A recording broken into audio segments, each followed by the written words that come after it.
कुंभ महापर्व की कथा सुनने के बड़े ही रहस्यमयी और चमत्कारी फायदे ही फायदे। मित्रों, सादर जय श्री कृष्ण।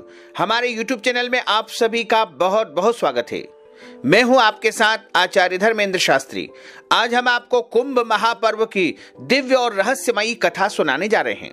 इस कथा को आप अंत तक अवश्य सुनिएगा, बीच में अधूरी बिल्कुल मत छोड़िएगा और अधिक से अधिक लोगों को शेयर भी करिएगा। बड़ी ही ज्ञानवर्धक कथा हम आपको सुनाने जा रहे हैं। एक समय की बात है, भगवान शंकर जी के दर्शनों के लिए दुर्वासा ऋषि अपने शिष्यों के साथ कैलाश पर्वत पर जा रहे थे। मार्ग में उन्हें देवराज इंद्र मिले। इंद्र ने दुर्वासा ऋषि और उनके शिष्यों को भक्ति पूर्वक प्रणाम किया। तब दुर्वासा ने इंद्र को आशीर्वाद देकर के विष्णु भगवान का पारिजात पुष्पों और पुष्प की माला पहना दी। इंद्रासन के गर्व से चूर इंद्र ने उस पुष्पमाला को और पुष्प को ऐरावत हाथी के मस्तक पर रख दिया और ऐरावत हाथी के गले में वह माला पहना दी। उस पुष्प का और माला का स्पर्श होते ही ऐरावत सहसा विष्णु भगवान के समान तेजस्वी हो गया। उसने इंद्र का परित्याग कर दिया और उस दिव्य पुष्पों को कुचलते हुए और उस माला को अपने पैरों से कुचलते हुए वन की ओर वह हाथी चला गया। इंद्र द्वारा भगवान विष्णु के पुष्प और पुष्पमाला का तिरस्कार होते देख करके दुर्वासा ऋषि के क्रोध की सीमा नहीं रही। उन्होंने देवराज इंद्र को श्रीहीन अर्थात लक्ष्मी से हीन हो जाने का श्राप दे दिया। दुर्वासा मुनि के श्राप के फलस्वरूप लक्ष्मी उसी क्षण स्वर्ग लोक को छोड़ करके अदृश्य हो गई। लक्ष्मी जी के चले जाने से इंद्र आदि सारे देवता निर्बल और श्रीहीन हो गए। उनका सारा वैभव लुप्त हो गया।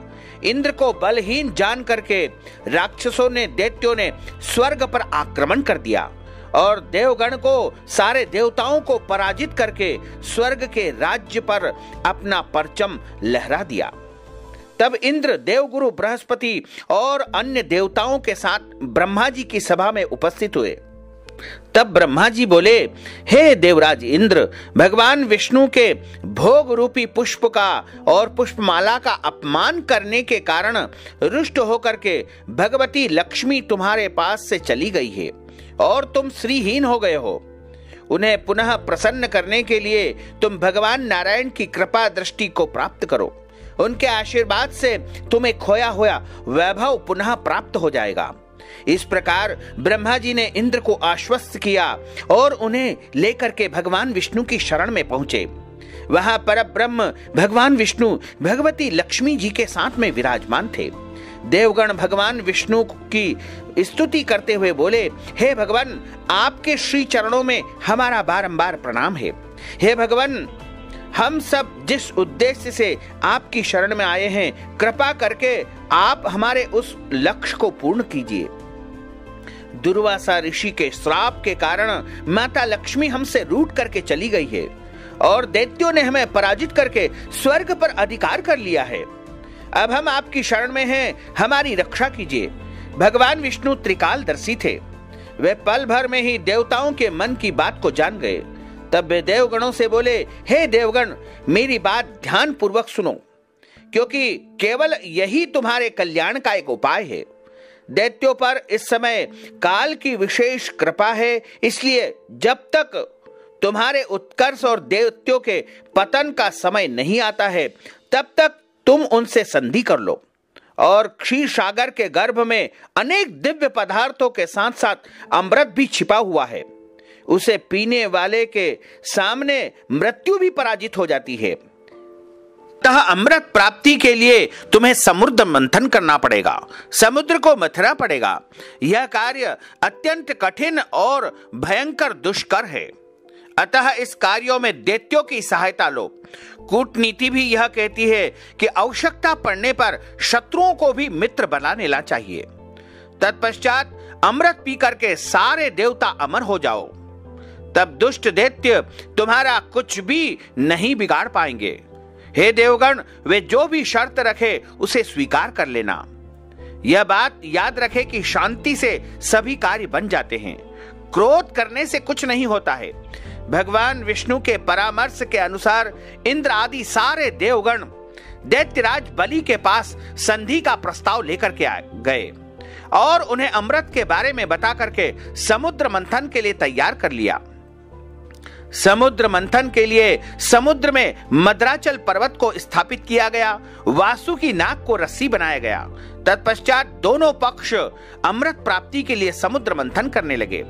अमृत पाने की इच्छा से सभी बड़े जोश और वेग से समुद्र का मंथन कर रहे हैं। सहसा तभी समुद्र से कालकूट नामक भयंकर विष निकला। उस विष से सारी दिशाएं जलने लगी। समस्त प्राणियों में हाहाकार मच गया और हलाहल नाम का वह विष समुद्र मंथन करने से सबसे पहले निकला और वह बहुत ही तीव्र था। बहुत ज्वाला उससे निकल रही थी। हलाहल विष की ज्वाला सभी देवता और दैत्य सहन नहीं कर पा रहे थे, उनको जलन होने लगी थी। इस पर सभी ने मिलकर के भगवान शंकर जी से प्रार्थना की। शंकर जी ने उस विष को अपनी हथेली पर रख करके पी लिया और उसे अपने कंठ से नीचे नहीं उतरने दिया तथा उस विष के प्रभाव से भगवान शंकर जी का कंठ नीला पड़ गया। इसलिए महादेव जी को नीलकंठ कहा जाने लगा। हथेली से पीते समय कुछ विष धरती पर गिर गया, जिसके अंश से आज भी सांप, बिच्छू और जहरीले जीव जंतु हमें देखने को मिलते हैं। समुद्र मंथन से जो दूसरी वस्तु निकली थी वह थी कामधेनु गाय। विष के बाद मथे जाने पर समुद्र के चारों ओर से बड़ी जोर जोर से आवाज उत्पन्न हुई। देव और असुरों ने जब सिर उठा करके देखा तो पता चला कि साक्षात सुरभि कामधेनु गाय है। इस गाय को काले, श्वेत, पीले, हरे तथा लाल रंग की सैकड़ों गोए घेरे हुई थी। गाय को हिंदू धर्म में पवित्र माना जाता है और कामधेनु गाय सबका पालन करने वाली है। अतः कामधेनु गाय स्वर्ग में पहुंचा दी गई। उसके बाद उच्चैश्रवा नाम का घोड़ा निकला। घोड़े तो कई हुए, लेकिन श्वेत रंग का उच्चैश्रवा घोड़ा सबसे तेज दौड़ने वाला था। अब इस घोड़े का कोई भी प्रजाति इस पृथ्वी पर मौजूद नहीं है। अशोक का राजा है। उच्चैश्रवा का अर्थ होता है जिसका यश ऊंचा हो, जिसके कान ऊंचे हो, ऐसा ऊंचा सुनते हो। उसके बाद चौथा पदार्थ वहां से निकला ऐरावत हाथी। हाथी तो सभी अच्छे और सुंदर नजर आते हैं, लेकिन सफेद हाथी को देखना अद्भुत है। ऐरावत सफेद हाथियों का राजा है। इरा का अर्थ होता है जला और इरावत अर्थात समुद्र से उत्पन्न हुए हाथी को इरावत कहा जाता है। यह हाथी देवताओं और असुरों द्वारा किए गए समुद्र मंथन के दौरान 14 मूल्यवान धातुओं में से एक निकला था और इसे इंद्र को दे दिया गया। चारों दांतों वाले सफेद हाथी का मिलना मुश्किल होता है। ऐरावत हाथी इंद्र को प्राप्त हो गया। इसके बाद पांचवी वस्तु निकलती है कौस्तुभ मणि। समुद्र मंथन के दौरान पांचवा रत्न था कौस्तुभ मणि। कौस्तुभ मणि को भगवान विष्णु ने धारण कर लिया। महाभारत में उल्लेख है कि कालिया नाग को भगवान श्री कृष्ण ने गरुड़ के त्रास से मुक्त करवाया था। उस समय कालिया नाग अपने मस्तक से उतार करके भगवान कृष्ण को यह कौस्तुभ मणि दे दी थी। एक चमत्कारिक मणि है। माना जाता है कि इच्छाधारी नागों के पास ही यह मणि रहती है या फिर समुद्र के किसी अंतल गहराइयों में कहीं दबी पड़ी होती है। हो सकता है धरती की किसी भी गुफा में यह कौस्तुभ मणि आज भी रखी हुई है। इसके बाद कल्पद्रुम छठा रत्न वहां से प्राप्त हुआ। यह दुनिया का सबसे बड़ा धर्म ग्रंथ माना जाता है जो समुद्र मंथन के दौरान प्राप्त हुआ है। कुछ लोग इसे संस्कृत भाषा की उत्पत्ति से जोड़ते हैं और कल्पद्रुम ज्योतिष के अनुसार एक योग भी होता है। इसके बाद सातवीं वस्तु रंभा नाम की एक अप्सरा समुद्र मंथन से प्राप्त हुई। पुराणों में रंभा का चित्रण एक प्रसिद्ध अप्सरा के रूप में माना जाता है जो कि कुबेर की प्रसिद्ध अप्सरा थी। रंभा कुबेर के पुत्र नल कुबेर के साथ रहती थी, उनकी पत्नी बन गई थी। ऋषि कश्यप और प्राधा की पुत्री का नाम रंभा था। महाभारत में इसे तुरुम्ब नाम के गंधर्व की पत्नी भी बताया गया है। समुद्र मंथन के दौरान इंद्र ने देवताओं से रंभा को अपनी राजसभा के लिए प्राप्त किया था। विश्वामित्र की घोर तपस्या से विचलित होकर के इंद्र ने रंभा को बुला करके विश्वामित्र का तप भंग करने के लिए भेजा था। अप्सरा को गंधर्व लोक का वासी माना जाता है। कुछ लोग इन्हें परी भी कहते हैं। इसके बाद समुद्र मंथन से 8वीं वस्तु प्राप्त हुई थी, माता लक्ष्मी। समुद्र मंथन के दौरान लक्ष्मी जी की उत्पत्ति हुई। लक्ष्मी अर्थात श्री की उत्पत्ति हुई। कुछ लोग इसे स्वर्ण भी मानते हैं। वह समृद्धि को देने वाली होती है और माता लक्ष्मी जब प्राप्त हुई तो वह साक्षात नारायण को वरण करने के लिए चली गई। तब से लक्ष्मी नारायण दोनों ही एक माने जाते हैं। इसके बाद 9वीं वस्तु वारुणी नाम की मदिरा समुद्र मंथन से प्राप्त हुई। वारुणी एक प्रकार की मदिरा होती है। समुद्र मंथन के दौरान जिस मदिरा की उत्पत्ति हुई उसका नाम वारुणी रखा गया। वरुण अर्थात जल, जल से जो मदिरा उत्पन्न हुई उसे वारुणी कहा जाता है और वारुणी नाम की मदिरा असुरों को दे दी गई। इसके बाद 10वां पदार्थ जो निकला था वह था चंद्रमा। ब्राह्मणों क्षत्रियों के कई गोत्र होते हैं, उनमें से एक चंद्र से जुड़े गोत्र होते हैं, जैसे चंद्रवंशी। पौराणिक संदर्भों के अनुसार चंद्रमा की तपस्वी अत्रि और अनुसुईया की संतान बताया गया है, जिसका नाम सोम है। दक्ष प्रजापति की 27 पुत्रियां हैं, जिनके नाम पर 27 नक्षत्र पड़े हैं। ये सब चंद्रमा को ब्याही गई थी। आज हम आसमान में जो चंद्रमा देखते हैं वह समुद्र मंथन के माध्यम से ही उत्पन्न हुआ है। इस चंद्रमा का चंद्रवंशियों के साथ गहरा संबंध है और पुराणों के अनुसार चंद्रमा की उत्पत्ति समुद्र मंथन से ही हुई है। इसके बाद 11वां पदार्थ जो निकला था वह पारिजात वृक्ष है। समुद्र मंथन के दौरान कल्प वृक्ष के अलावा पारिजात वृक्ष की उत्पत्ति हुई थी। पारिजात या हार श्रृंगार उन प्रमुख वृक्षों में से एक है, जिसके फूल ईश्वर की आराधना में महत्वपूर्ण स्थान रखते हैं। धन की देवी लक्ष्मी को पारिजात के पुष्प अति प्रिय होते हैं। यह पारिजात वृक्ष स्पर्श करने मात्र से ही मनुष्य की सारी थकान को मिटा देता है। पारिजात वृक्ष में कई औषधि गुण होते हैं। हिंदू धर्म में माना जाता है कि कल्प वृक्ष के बाद पारिजात को महत्व दिया गया है।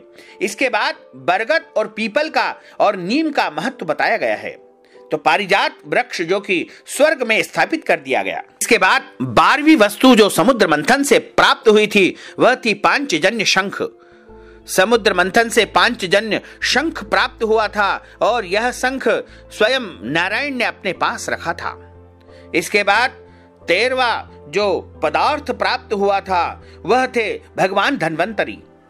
देवताओं और दैत्यों के सम्मिलित प्रयास को शांत हो जाने पर समुद्र मंथन चल रहा था। उसी समय एक अमृत का स्वर्ण कलश लेकर के भगवान धन्वंतरी प्रकट हुए थे। दरअसल धन्वंतरी भगवान को औषधियों के स्वामी माना जाता है। आयुर्वेद के प्रणेता, आयुर्वेद के जनक धन्वंतरी भगवान को माने जाते हैं और धन्वंतरी के कारण ही सारी औषधियां आज जो है पृथ्वी पर उत्पन्न हुई है। इसके बाद 14 जो पदार्थ निकला था वह था अमृत। अमृत का शाब्दिक अर्थ होता है अमरता और अमृत एक ऐसा रासायनिक पदार्थ होता है जिसके पीने से मनुष्य और देवता और सारे असुर अमर हो जाते हैं। लेकिन अमृत जैसे ही प्राप्त हुआ समुद्र मंथन से, वैसे ही देवताओं और दैत्यों के बीच में अमृत बंटवारे को लेकर के झगड़ा होने लगा, विवाद होने लगा, क्योंकि समुद्र मंथन का जो मूल उद्देश्य था वह अमृत प्राप्ति ही था। अब अमृत समुद्र मंथन से प्राप्त हुआ था।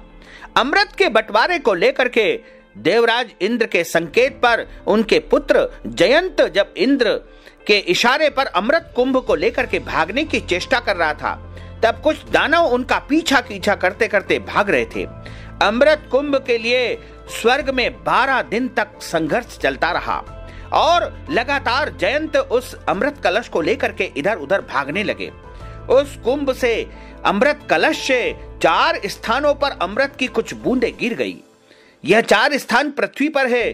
पहला हरिद्वार में गिरी, दूसरी इलाहाबाद जिसे प्रयाग कहा जाता है वहां पर दूसरी बूंद गिरी और तीसरी बूंद उज्जैन में गिरी और चौथी बूंद नासिक में गिरी। यहीं पर प्रत्येक 12 वर्ष में कुंभ मेले का आयोजन होता है।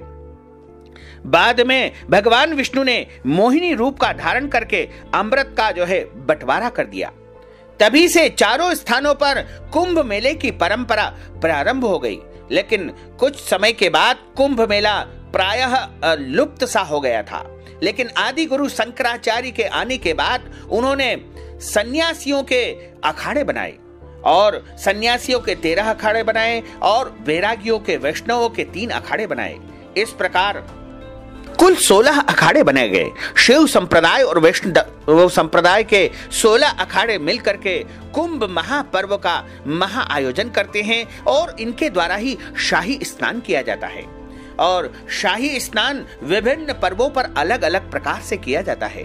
और शाही स्नान में सबसे पहले जो 13 अखाड़े सन्यासियों के होते हैं वो स्नान करते हैं। उसके बाद क्रमशः जो वैष्णव के होते हैं, वैरागियों के होते हैं, वो 3 अखाड़े स्नान करते हैं।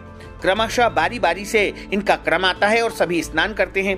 कहा जाता है कि जब गंगा जी पृथ्वी पर आई थी तब उन्होंने राजा भगीरथ से पूछा था कि मेरे अंदर सारे जो पृथ्वीवासी है वो सब अपने अपने पाप आकर के धोएंगे, तो इन सब पापों को नष्ट करने के लिए किस प्रकार का कोई उपाय होगा।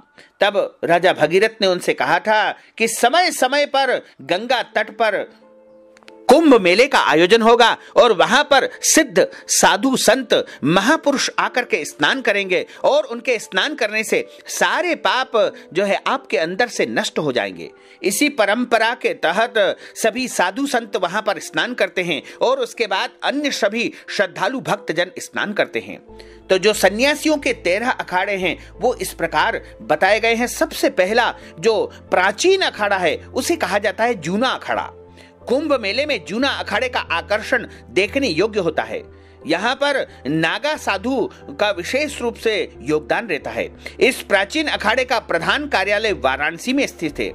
तकरीबन 4 लाख साधुओं वाला सबसे बड़ा अखाड़ा माना जाता है।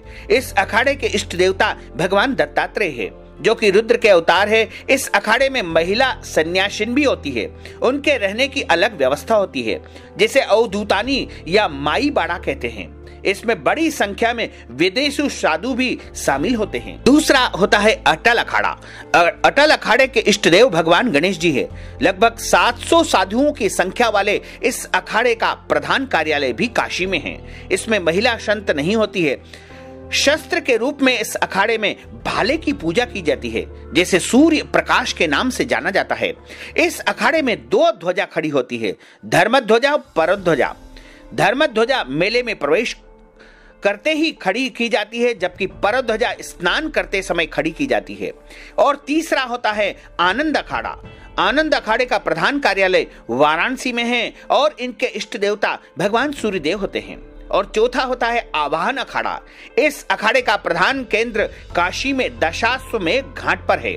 इस अखाड़े के इष्ट देवता भगवान गणेश जी है। इस अखाड़े में तकरीबन 12,000 साधु है। इस अखाड़े में भाले को देवता के रूप में पूजा की जाती है। इस अखाड़ा का जो है विशेष रूप से कार्यालय वाराणसी में ही स्थित है। उसके बाद 5वां अखाड़ा होता है निरंजनी अखाड़ा। इस अखाड़े के इष्ट देव भगवान कार्तिक स्वामी होते हैं। इस अखाड़े का प्रधान कार्यालय इलाहाबाद में है। इस अखाड़े में लगभग जो है 10,000 साधु अभी भी मौजूद है और लगातार इनकी संख्या बढ़ती ही जाती है। और छठा अखाड़ा होता है महानिर्वाणी अखाड़ा। इसका मुख्यालय इलाहाबाद में है। महानिर्वाणी अखाड़े के इष्ट देव भगवान कपिल महामुनि होते हैं। इस अखाड़े में लगभग 6,000 साधु है। इस अखाड़े में 2 ध्वजा फहराई जाती है। और इसके बाद 7वां होता है पंच अग्नि अखाड़ा। इस अखाड़े का प्रधान कार्यालय वाराणसी में है। इस अखाड़े में माता गायत्री एवं अग्निदेव की पूजा की जाती है। इस अखाड़े में तकरीबन 3,000 साधु है और यहाँ पर ब्रह्मचारी अर्थात ब्राह्मणों को ही जो है इस अखाड़े में साधु का जो है रूप धारण करना पड़ता है। सन्यासी रूप में केवल ब्रह्म ऋषि ही माने जाते हैं। 8वां होता है दिगंबर अखाड़ा। इस अखाड़े में बैरागियों के अखाड़े के इष्ट देव बालानंद स्वामी है। इस अखाड़े में महिला संत नहीं होती है। और 9वां अखाड़ा होता है निर्मोही अखाड़ा। इस बैरागियों के निर्मोही अखाड़े की स्थापना रामानंदाचार्य ने की थी। इस अखाड़े के इष्ट देवता हनुमान जी है। इस अखाड़े में लगभग 15,000 साधु है। उसके बाद 10वां अखाड़ा होता है निर्वाणी अखाड़ा। इस बैरागियों के निर्वाणी अखाड़े के प्रधान कार्यालय अयोध्या में है। इस अखाड़े के इष्ट देवता हनुमान जी है। इस अखाड़े के साधु ऊर्ध्व पुंड तिलक लगाते हैं। और 11वां अखाड़ा होता है पंचायती बड़ा उदासीन अखाड़ा। उदासीन परंपरा से जुड़े हुए इस अखाड़े के इष्ट देव पंचदेव गोला साहिब है। इस अखाड़े का प्रधान कार्यालय इलाहाबाद में स्थित है। इस अखाड़े में लगभग 20,000 साधु है। और 12वां होता है पंचायती नया उदासीन अखाड़ा। इस उदासीन परंपरा से जुड़े हुए लोग इस अखाड़े में रहते हैं और इसका प्रधान कार्यालय हरिद्वार के कनखल में स्थित है। इस अखाड़े में तकरीबन 5,000 साधु है। इस अखाड़े में पंचदेव की पूजा की जाती है। इसके बाद आता है 13वां निर्मल अखाड़ा। सिख परंपरा से जुड़े हुए जो है साधु इस अखाड़े में निवास करते हैं और इस अखाड़े की स्थापना गुरु गोविंद सिंह जी के सहयोगी वीर सिंह द्वारा की गई थी। इस अखाड़े का प्रधान कार्यालय हरिद्वार में स्थित है। इस अखाड़े में महिला साधु नहीं होती है। इस अखाड़े के साधु गुरु ग्रंथ साहिब की पूजा करते हैं और उनकी आराधना उपासना करते हैं। जिस तरह शैव पंथ के लिए शंकराचार्य, मत्स्येंद्रनाथ, गुरु गोरखनाथ, उसी तरह वैष्णव पंथ के लिए रामानुजाचार्य, रामानंदाचार्य, वल्लभाचार्य ने उल्लेखनीय कार्य किए हैं। उन्होंने वैष्णव संप्रदायों को पुनर्गठित करने का कार्य किया है।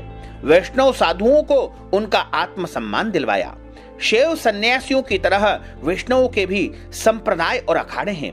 उन संप्रदायों और अखाड़ों के अंतर्गत उप संप्रदाय और अखाड़े भी अस्तित्व में हैं।